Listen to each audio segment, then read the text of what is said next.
A lot of Americans have gotten very rich. They've gotten filthy rich. We've had unbelievable numbers of billionaires come up. Billionaires. Why? What's out of whack here? Yeah, what's out of whack here? Now, these are questions that I don't expect these days from corporate media, but it feels like things are changing. And I really do appreciate the question that was asked to JP Morgan Chase CEO Jamie Dimon, who has an estimated net worth of 2.6 billion with a B dollars. So if you probably won't be surprised to find out that he wasn't really a big fan of the question that I'm a proponent of. And it was during CBS Sunday Morning. And so we'll show you his response in just a bit, but I want to set this up a little more for you. So you should know that these numbers of billionaires in America have risen in recent years. So let's take a look at this data from Altrata. This is a research firm that releases an annual billionaire census. And they found the number of billionaires in the United States actually grew 10% from 2023 to 2024. So in just 1 year, 10%. As of last year, there were 1,050 billionaires in the country, and they had a combined wealth of a whopping $5 trillion. And they're using their wealth to bribe our politicians and rig the political system and our economic system to their advantage. So a Financial Times analysis of campaign finance filings found billionaires have donated at least $695 million, or about 18% of the total money raised during the 2024 election cycle. I'm sure that you're real jazzed to hear about that, Cenk. Yeah, I mean, think about it, guys. There's 330 million people in the country, but only about 1,000 billionaires, as Anna just told you. And just that tiny percentage of people gave about 20% of all the spending on politics. Now, who do you think they're going to respond to? You who gave $5, or them who gave $5 million or $50 million? If you haven't figured this out yet, you're probably a mainstream media reporter. Hey guys, how you doing? This is the internet. We tell the truth here sometimes. But look at Leslie Stahl. All of a sudden, in the twilight of her career, asking a real question of someone in power. I've never seen anything but the biggest softball interviews with Jamie Dimon. Usually reporters like, esteemed great person who knows everything, and can you please share with us what kind of corporate tax cuts would be great for the average working man? And he's like, well, I'm glad you asked, and I demand these corporate tax cuts and this deregulation, and it will help the average guy. Now he's still doing that shtick, but she at least looks incredulous. Yes. Okay, so we're gonna get to that in just a minute, but I have a conspiracy theory, so please take this with a grain of salt. My theory is that people like Leslie Stahl are super chapped about individuals like Jamie Dimon, for instance, who previously were very critical of Donald Trump, now kind of sucking up to him a little bit, or at least being a little more complimentary toward Donald Trump. I think that has created an opening and a culture within corporate media, which is more liberal, more left-leaning, to essentially ask tougher questions of individuals who are friendlier to Donald Trump. That's just my theory. That's something that I've kind of noticed anecdotally in watching and consuming the news. Am I crazy? Have you noticed it? No, it's not crazy, especially because there is something noticeable happening. Like the media, mainstream media is changing. I have a different theory on it, so this is fun. And then we'll get back to Jamie Dimon because he does have outrageous answers. It's blood boiling. My theory is that they now realize that there's a populist moment in America, and that they can't propaganda their way out of getting everyone to agree with the elites. So, and it's not something that they think consciously. Leslie Stahl doesn't think that on her off time and doesn't scheme about that, etc. It's just mainstream media is controlled by groupthink more than almost any other profession or any other bubble. So now they are all talking about populism, but they don't know what it is. They're totally unfamiliar with it because they're all elitists. So they're like, oh, I will do a populist question. I will question the CEO of a major bank. Look at this, right? So they're doing something they're not used to because they're trying to appeal to their audience in a time of populism. But again, I'll take it. I'll always say yes for an answer. Oh, 100%. And just for the record, I think there's more validity to your theory than mine. But nonetheless, let's finally get to Jamie Dimon and see how he responded to the question about this massive wealth gap in America. I think you have to be very careful to say what's out of whack. You want a healthy economy, and a really healthy economy lifts up all citizens. You want to help all Americans grow the economy. You can wail at the moon, that's not going to grow the economy. And if there are unfair things that created some of that wealth, they should be fixed. But I'm not hearing you say there's something wrong here, that these billionaires are growing like poppy. And I mean, what is it, the tax laws? If I was king for a day, I would probably change a bunch of the tax laws too, which I'm not gonna give you specifics on. It won't reduce it as much as you seem to think it should be reduced. No, but I'm interested that you're not saying this is wrong, this is not working. I think the wrong part is that the bottom 30% didn't do better, not that the top 0.1% did so well. Why not? What's wrong with saying that?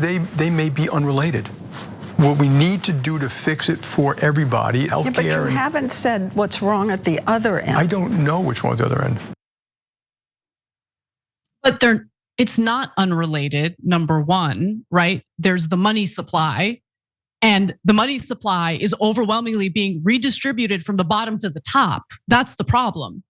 Now, look, I'm not one of these people who's like hating on individuals simply because they're rich. But when you have this massive inequality just growing, I mean, I think that's at the heart. I think that's the root cause of a lot of the societal dysfunction that we're seeing in the country right now. So this isn't just about resources. This isn't just about wealth, although that's the core of the issue here. Out of that inequality grows all sorts of other dysfunctional, disastrous things in this country. And we're experiencing it right now as we speak. Now, look, he says, like, the economy has been growing, Jamie Dimon, as he knows. The economy has been growing. And so has inequality. So this notion that, tackling inequality is somehow going to impact the economy growing is ridiculous to me. Right now, when you look at the stock market, for instance, right? A lot of the value of the shares for various businesses is wholly dependent on corporate stock buybacks. They're not innovating. They're not seeing an increased, demand for their products and services. They're just buying their own stocks. They do it with the money that they save from lower corporate taxes. And so it's all artificially inflated. It's just the way the economy is supposed to work is you're supposed to have an empowered working class, okay, that has the disposable income to purchase goods and services. And that's how the value of these companies is supposed to increase. But lately, for many years now, it's all like smoke and mirrors based on corporate stock buybacks for the most part. I'm speaking generally here. Anyway, what do you think, Cenk? Yeah, and look, every industry is different. There's been plenty of innovation in digital media and AI, et cetera. But when the banks talk about innovation, that's just a different word for robbery. Totally. That means they're going to come up with a financial instrument where they use your money to gamble at even greater rates and take risks with your money. Okay, but to the core of the issue, I like the way she punches billionaires, which is not, again, what they used to do in mainstream media.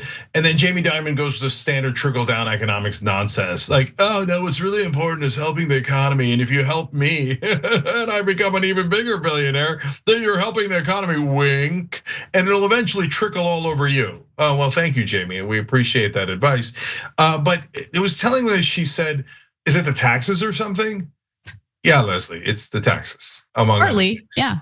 Partly. Yeah. By the way, you should ask him about those specific questions, because then he went on to say, like, I'm not gonna give you specifics on the tax proposals. You know why? He doesn't want taxes to be increased. Every one of his proposals would be to decrease taxes on billionaires to rob us even more. What a giant liar. If he never means it when he talks about any kind of reform.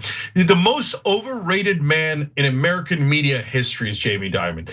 Every time anybody's going into office, whether they're a Republican or Democrat, is Jamie Dimon going to be the Treasury Secretary?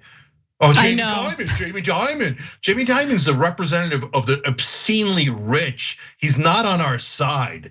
So the way that the media had constantly kissed his ass was grating on our nerves. All right, so here's some actual specific suggestions, and maybe he could get asked about this in a second interview. Can we go to one more video before you go to your suggestions, Cenk? Because I think this second half is really interesting. So let's just take a quick look at that. There's a sense of gloom out there about the economy. Do you understand that? I do understand it because I think there are a lot of legitimate concerns that Americans have. For example, ineffective government, they're angry about it. They're angry about immigration. There are people with legitimate issues. Okay, so what do you think about that response in regard to the displeasure Americans are feeling toward our economy right now? Look, if you're a right winger, I want you to study that answer. Because remember, he doesn't want you to focus on the real problem, which is that the incredibly rich and powerful are the ones who set the rules. They set the rules by giving politicians all of that money, over $650 million in just one election cycle from a tiny group of them, right? They set the rules. So what does Jamie Dimon want you to do? He wants you to focus on immigrants who have no power and no money. So he misdirects you from, hey, we're having a conversation about income inequality and how the billionaires are rigging the rules in their favor. And he's like, well, I see what they're saying about the immigrants. Okay, look, you can have legitimate critique of immigration policy, but that's not this conversation at all. He's basically saying, why don't you hate the brown man instead of me? Yeah, no thank you, Jamie, no thank you. So now, look, if you want real suggestions, you undo all of the rigging that they did. And I hate that no one in mainstream media knows anything. So they can't actually ask a smart question about this. So here's 5 easy ones, and we can give you dozens of these. One, close the carried interest loophole, okay? So you know what that is? I'll read the rest in a second. But the carried interest loophole allows these bankers to pretend that their salaries, that the income that they get from investing other people's money is somehow their investment money, but it isn't. It's their income. We all have to pay whatever's the top rate, and if you're as rich as Jamie Dimon, at around 40%, right? But no, not those guys. They pay way, way, way lower, pretending that they're investing their own money. It's nothing but a lie. Everyone knows it's a lie. And yet corporate Democrats and corporate Republicans are like, yes, sir, Jamie Dimon, yes, sir, we'll rig it right away. So that the average guy, and by average guy in this case, I also mean dentists and accountants and doctors, they're gonna have to pay the maximum. The middle class will be punished on your behalf, Jamie Dimon, but you'll pay half or a quarter of what they pay. It's disgusting. All right, number 2. Audit suspected wealthy tax cheats. To be fair to Joe Biden, he did do that. That was one of the best things that he did. He passed that. But now instantly, as soon as Trump was reelected, they got rid of that. So they won't be audited, and the rich can cheat all they want. So that's part of what you got for voting for Trump. Number 3, make the capital gains tax rate the same as the income tax rate. And right now it's about half of the income tax rate. It's truly outrageous. And you don't need that as an incentive to invest. Every decent capitalist is going to invest no matter what. Number 4, stop deregulating corporations, because it allows for endless mergers and monopolies and oligopolies to form, which allows them to raise their prices considerably and at our expense. And number 5 is re-implement Glass-Steagall so that they can't gamble with our money. You want to gamble, brother? You go do it with your own goddamn money. You have plenty of it. But no, when they crash on those bets, they say, no, the American people have to pay it. We're too rich to pay it. We're the beloved banker billionaires. They rig all of these rules. And that is how we get to where we are today. And so you've got to undo that, because the politicians in this country have been screwing us for the last 40, 50 years. What's wrong with the economy isn't immigration. It's that wages have not gone up, adjusted for inflation, in about 50 years, because Jamie Dimon and all of his buddies took all of the money home, literally trillions of dollars that they took from the rest of us by buying off the politicians and getting them to change the laws so that only the rich are benefiting and not the rest of us. Thanks for watching the Young Turks, really appreciate it. Another way to show support is through YouTube memberships. You'll get to interact with us more. There's live chat emojis, badges. You've got emojis of me, Anna, John, JR. So those are super fun. But you also get playback of our exclusive member-only shows and specials right after they air. So all of that, all you gotta do is click that join button right underneath the video. Thank you.